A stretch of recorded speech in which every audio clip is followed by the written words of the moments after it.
Sinopsis novel Dunia Sophie, karya Jostein Gaarder. Jika ingin lebih detail menyelami isi buku ini, silakan klik di deskripsi untuk pembeliannya. Setelah beberapa surat misterius yang hanya berupa pertanyaan singkat, Sophie akhirnya mulai menerima pelajaran filosofis yang lebih mendalam dari Alberto Knox, si pengirim surat. Awalnya, Sophie hanya ingin tahu siapa orang ini dan mengapa ia begitu tertarik untuk mengajarinya. Tetapi begitu dia mulai membaca materi yang diberikan Alberto, Sophie langsung tersedot ke dalam dunia pemikiran-pemikiran besar tentang hidup, alam semesta, dan keberadaan manusia. Inilah titik di mana rasa penasarannya berkembang menjadi pencarian serius untuk memahami makna dari segala hal.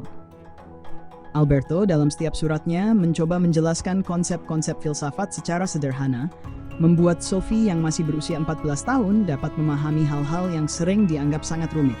Pelajaran pertama yang diterimanya berkisar pada asal mula filsafat. Sophie diperkenalkan dengan sejarah pemikiran manusia sejak zaman Yunani kuno, sekitar 2500 tahun lalu, di mana filsafat mulai berkembang sebagai upaya manusia untuk memahami dunia.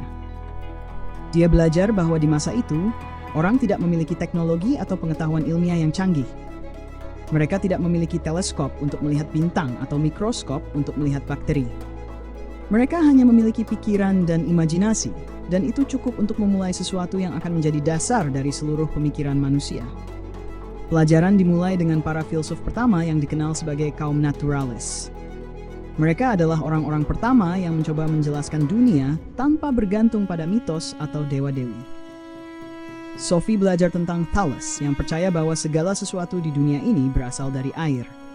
Bagi Thales, air adalah unsur dasar yang menjadi sumber dari segala sesuatu. Sophie bingung, bagaimana bisa semua yang ada di dunia berasal dari air?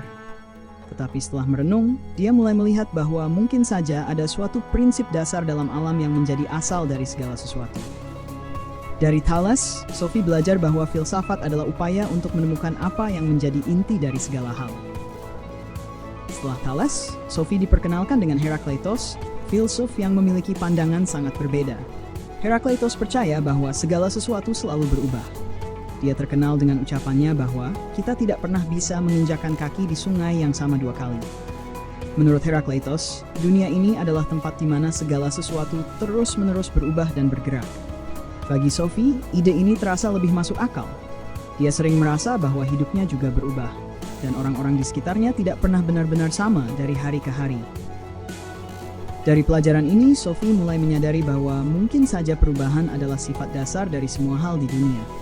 Kemudian, Sophie belajar tentang Pythagoras, seorang filsuf sekaligus matematikawan. Pythagoras percaya bahwa angka adalah kunci untuk memahami alam semesta. Bagi Pythagoras, ada harmoni dan keteraturan di alam yang dapat dijelaskan melalui matematika. Sophie merasa bahwa pandangan Pythagoras sangat berbeda dari Herakleitos yang lebih dinamis. Pythagoras percaya pada aturan, bentuk, dan keteraturan.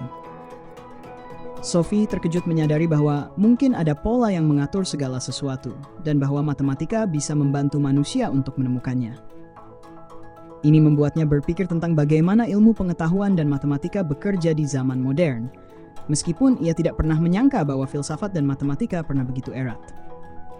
Selanjutnya, Sophie diperkenalkan dengan Demokritos yang memiliki pemikiran revolusioner untuk zamannya. Demokritos percaya bahwa segala sesuatu di dunia ini terdiri dari partikel-partikel kecil yang tidak terlihat, yang disebutnya atom.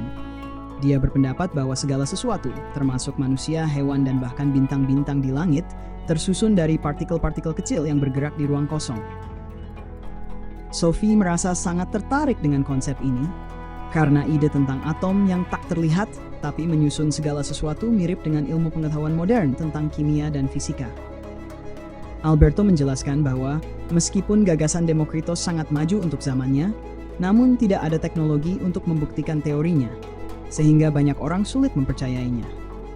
Bagi Sophie, gagasan tentang atom terasa seperti pintu menuju pemahaman yang lebih luas tentang alam semesta. Sambil terus membaca setiap pelajaran, Sophie mulai menyadari bahwa setiap filsuf memiliki pandangan yang berbeda tentang dunia. Namun masing-masing pemikiran ini, betapapun berbedanya, memiliki satu kesamaan. Semuanya didasarkan pada keinginan untuk mengetahui kebenaran tentang dunia. Semua filsuf ini sama-sama bertanya, sama-sama mencari jawaban, dan sama-sama menantang pemahaman umum pada masanya. Sophie belajar bahwa filsafat bukanlah tentang menemukan jawaban akhir. Sebaliknya, filsafat adalah tentang terus bertanya dan menggali lebih dalam. Di sela-sela pelajaran ini, Sophie mulai menyadari bahwa dunia yang dilihatnya setiap hari bisa dipahami dari sudut pandang yang berbeda. Setiap kali dia menerima pelajaran dari Alberto, dia mulai memperhatikan hal-hal kecil di sekitarnya, seperti bagaimana matahari terbit dan terbenam, bagaimana pohon-pohon tumbuh, bagaimana hujan turun, dan bagaimana semua itu tampak seperti bagian dari pola besar yang belum sepenuhnya dipahami. Sophie merasa seolah-olah sedang memasuki dunia baru.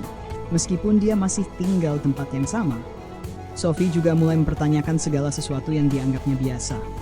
Dia bertanya kepada dirinya sendiri, mengapa kita harus mempercayai apa yang kita lihat? Apakah ada lebih banyak hal di balik apa yang tampak jelas?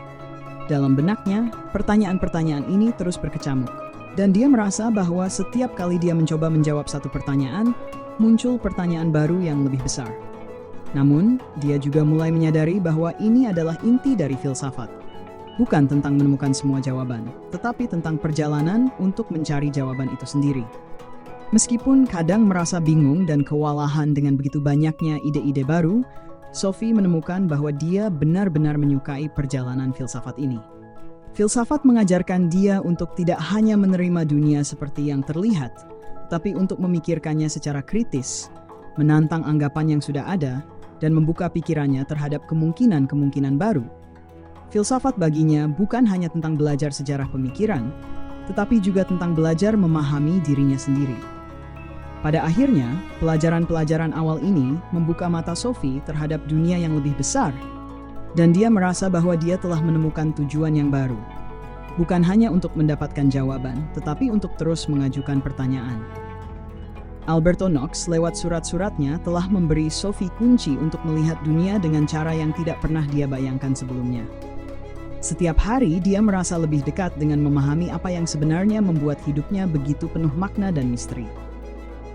Melalui bagian ini, kita melihat bagaimana Sophie, yang awalnya adalah seorang gadis biasa berusia 14 tahun, mulai menjadi seorang pemikir.